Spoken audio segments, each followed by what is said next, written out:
Today we're going to do a different kind of video because we've been officially doing YouTube and we've been gone from home for 100 days.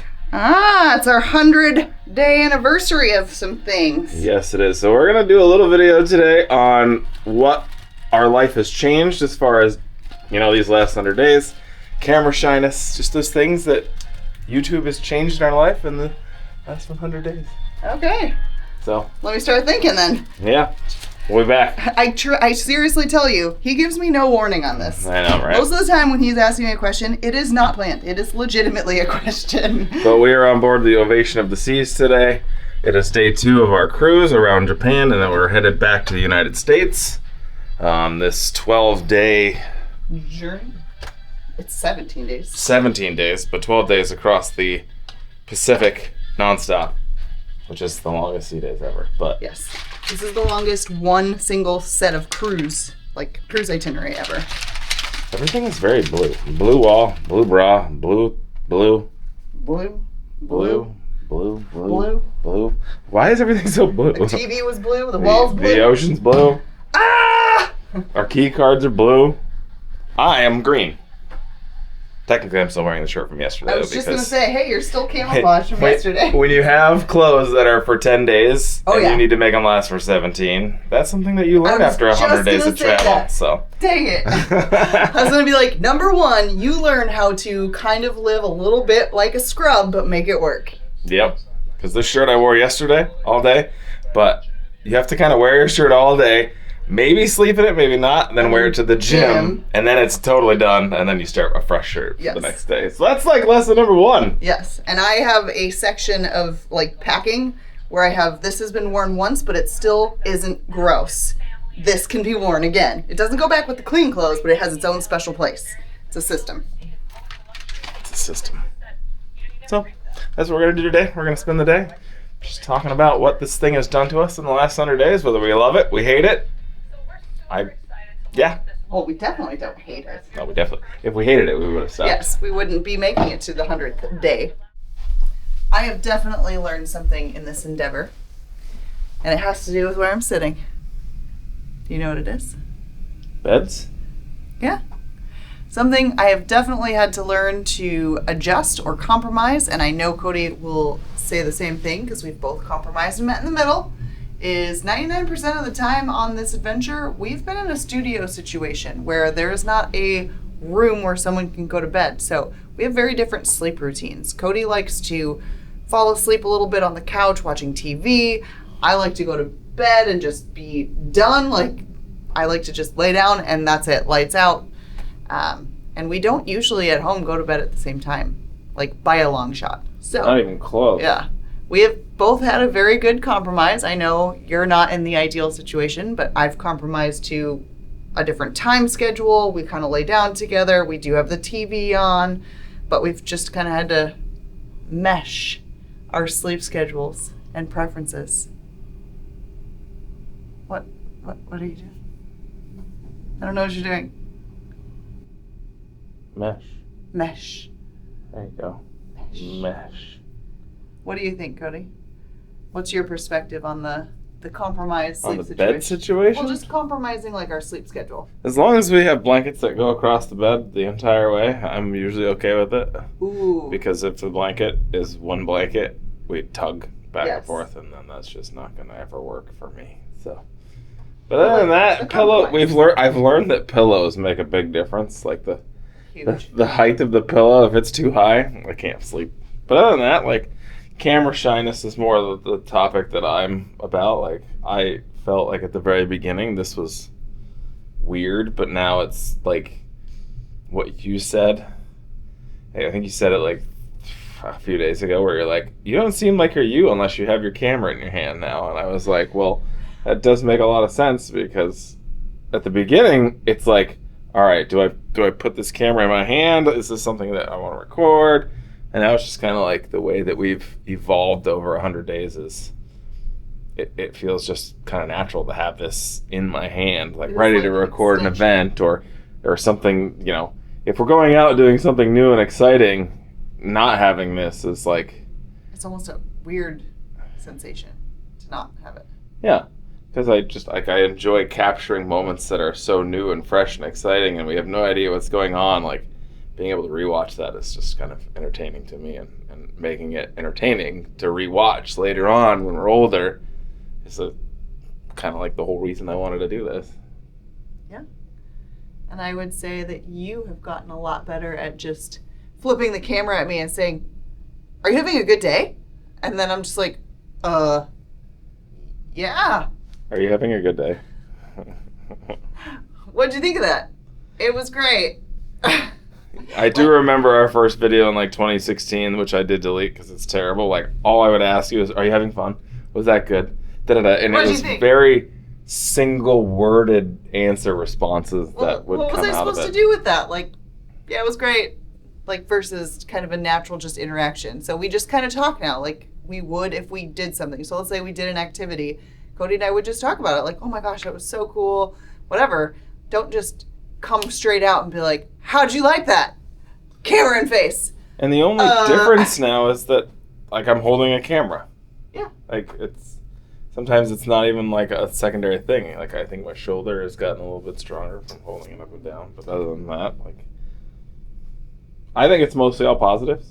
Yeah. Like, the only negative is like the behind the scenes stuff of like editing and actually making things that are not only entertaining for me to rewatch later on, is to put them on YouTube and have family, friends, and just total strangers watch them. Is a harder process than I thought, but I feel like after 100 days, I've learned that I like adding in some music. I also like adding in quick. Like, it's almost like the style that I like is like a bunch of shorts of our day compiled together, like 15 to 20 seconds of the most exciting moments. Next. So whether or not that's like entertaining to other people, doesn't really matter, because if it's entertaining to me in 30 years to rewatch all these insane things that we're doing, Yeah. it's the whole reason. We are making these videos for us, but we are just hoping that obviously it brings a smile to some other people's face. But it is mostly for us to rewatch when we're older and looking back. And when we don't agree on when something happened, now we have video footage. Roll the tape. Who was right? That is true. And that's kind of an entertaining thing, like just to rewatch that and be like, "Oh yeah, that is where that happened." Or, because even now, like, we're not really sure on things that have happened in the past, because when you do so much, your brain deletes like the things that aren't like the most memorable moments. So yeah. Or everything just blurs together. We'll be like, we did that on which boat? No, it was that boat. No, it was that trip. It's a ship, not a boat. Do you think by 100 cruises I will call it a ship? Probably not. Let's place some bets. Probably not. I mean, it's a very interesting process, and treating this camera just kind of like the thought that always resonates with me is when people are like, "Oh, you're doing this? Can you put me in your suitcase?" This is the suitcase. Like, this little camera right here is the suitcase that, like, friends, family, everybody gets to go in, and that's like the whole reason I'm recording it. I like that analogy, because we do get that question a lot from friends, like, "Oh, can I just pack me in your suitcase? I'll come along with you." Well, this is your chance to come along with us. You might not get the sunshine actual feel if we're out in the sun somewhere, or the actual sea in your face, but this is you coming along for the trip.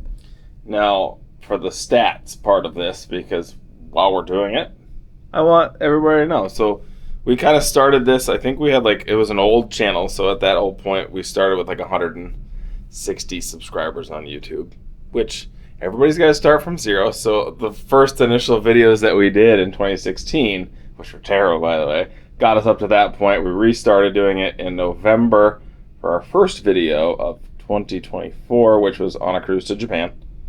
We are now at, I think it's 2,350 on YouTube, so that's fun. There was also a challenge, at least for me, because I'm like finance, I like all that stuff, was that getting 1,000 subscribers and 4,000 watch hours on YouTube is how you can actually make money with videos. Not a lot of people probably know that. There's a lot of analytics and stuff that goes on behind the scenes, but I wanted to make sure that what I was doing was, worth having 1,000 people, whether they know us or not, total strangers, subscribe and watch the videos. And bringing a smile to somebody's face and making them feel like they're on a trip of a lifetime with us. So I will say Cody geeks out on numbers a lot. Like, he constantly looks at numbers and wonders what he could have done better. And I will give that to him. He is a self-taught master. Like, even what he used to do for a living, he taught himself. Like, he has so much drive. So he will watch videos, rewatch videos, compare them to the stats of who's watching, where did someone drop off watching, what could I have done better if everyone stopped watching right there? Was that boring? Should I not do that again? Like, he geeks out on this information, so it's interesting. I 100% do. But I think it also teaches me, because everything that I've learned about YouTube, I've learned from YouTube. So it's like a big circle of life of entertainment. But like making videos that I want to rewatch when I'm like 70, and also the random stranger that can also get enjoyment out of them. It's a process of just like creating. Like, I always find that when we do something for a day, it's so fresh in your mind that you want to share the whole day with everybody. But if you wait like 2 or 3 days and then I go back and edit these videos, it's like, oh, that really wasn't that entertaining. But because we had just done it that day, like, I'd want to share it all. Yeah. But like making these videos and sharing back like the short, awesome, weird, goofy, funny moments is kind of like, I need that 3 days to decompress of what we did. Like, even yesterday we did the crazy bikes. Like, I'd want to share that whole video, but I know that certain points will get very boring to some people to watch. So yeah. That's something that I've learned over these 100 days is at the very beginning, I feel like not a lot of people cared or watched, because for that first like 2 months before we did the Aqua Cruise, I think we gained like 120 subscribers. Then after we did the Aqua Cruise, because I knew that people care about cruising videos, we went from like 600 to 1,000 in a day almost. So that got us monetized, and that was kind of an interesting thing. Not that we're making a lot of money off of these videos because we only have 2,000 subscribers, but I have to geek out on something, and the stats and all that stuff is part of it. Any other words about our 100th day gone? Not our 100th video. This is only our 64th, 65th video, but 100 days. Well, what the conversation we just had was very much more about how comfortable we are and how, like, the video aspect. Yeah. When you asked me earlier, I thought it was going to be more of like a doing this, what have we learned? Like, where I said we've compromised and both come together on like our sleep schedule. So I was thinking in a kind of a different light than you. Well, I was thinking the same thing, but... So my brain now just wants to talk about that versus like, oh, we've learned, like, even when you mentioned the blanket thing about the sleeping situation, like, we've learned if we're in a place like a cruise, we can ask for an extra blanket and we can literally just have our own blanket. So that way when we turn, we don't tug. But I guess my brain was just thinking about slightly different things. Well, what are those other slightly different things? I don't know, because I stopped thinking about it when I realized that probably wasn't what you meant. I think it's just having a conversation after 100 days of doing this and being gone from home for 100 days. Would you want to keep doing it? Absolutely. Yeah, that's what we've learned. There's a certain excitement to kind of not knowing what is going to happen next. Like, at home, you just get into this like zone of your routine, which we like doing routines. We have our routines even on a ship. Like, in the next 12 days, we're probably gonna do the same thing for 12 days. It's pretty boring. Nobody wants to watch that, in my opinion. But like when we do excursions and we go out to islands and lands and exploring that's what we like to do. Yeah. And we like to plan and figure that out on our own. Yes. And that's exciting. And having that every day for 100 days in a row is an interesting thing. I actually really like the spontaneity of, like, the availability of being spontaneous without planning super far ahead. Like, our final trip that we have on the books right now, there is no return. Like, we have so many things now that are open-ended versus when we started, your normal life routine is your home base. And then you buy a plane ticket and you're like, okay, trip back. Like, you're always jumping and landing back in your normal situation, where our new normal is more over here. So now we're a little bit more comfortable. You know what I mean? Does that make sense? Like, You're not in your comfort zone of only like, I can go here, okay, back. Now we're kind of like here, and we're more flexible. I don't know. I don't know if I'm explaining that or conveying that correctly, but I think that you kind of are. I get it, but like when you snap out of like your normal home base routine, you just don't feel as tied down. Yeah, I would agree with that. I don't know. I like it. Like when our when our visas didn't come through in time and we couldn't go to Vietnam, that was a huge bummer. But I said it in the video. I mean, look at the positive. Like nothing crazy bad is happening. But it gave me a second to look at the spontaneousness of, well, what do? We could literally fly anywhere else. Maybe that's on the way to, obviously we knew we had to come to Japan, but it was open-ended. We could go anywhere. We were sitting at the airport with someone ready to take, that money for that flight, but we could have gone somewhere else. Had we not had a cruise already booked. But yeah. But we could have even gone somewhere else and then gone to Japan, but we chose to go to Japan early to do other things because we love Japan so much, but that was our choice. And it was open. And it was exciting. It was on the moment. We were sitting at the airport like, well, what do we do? Where are we going? And that's the first time I've ever had like a flight like canceled. Yeah. Other than one in Vegas but other than that it's irrelevant. But I think the next 100 days will be very interesting. I actually told her today that we have done less cruising days as of today than we have remaining for the year. We're almost like right smack in the middle of that. So smack dab in the middle, though, of what we have booked. We have some open ends, like I said, some trips where it doesn't take us to the end of the year. For those of you that don't know, we are turning 40. We're turning 40 this year. Screw it. Say it loud. Say it loud and proud. We're going to own it. You don't look like you're 40. I don't look like I'm 40 because people always guess our age completely wrong. Totally wrong. But so we have a fun adventure. I won't give away the beans. But we have a fun adventure planned for my birthday. But his birthday is 2 months and a day after mine. And that's still open-ended. So my trip that we have booked is the one where it literally is kind of the end of the road of what we have on paper right now. So I highly doubt that will be the last cruise or trip or whatever we do for the year. So we're at the halfway point of cruising days for the year of what's booked, but very likely not halfway done. Probably not halfway done. There's a lot of things that we've also discussed as well in regards to what it's been like for 100 days of not being at home. Do we want a home? I don't know. It's interesting. It's also like exciting and new. It makes me feel like we're 20 years old again. It does. So that's an exciting thing. So I don't know what the next 100 days has planned for us. No. Hopefully everything goes smoothly. Hopefully everything isn't like we haven't had any disasters. Fingers crossed that we don't have any disasters. Our biggest disaster was the visa. Yeah. Right? So other than that, 100 days in, it's pretty cool. We have earned some money from these videos, which is awesome. Like it was kind of like my thing.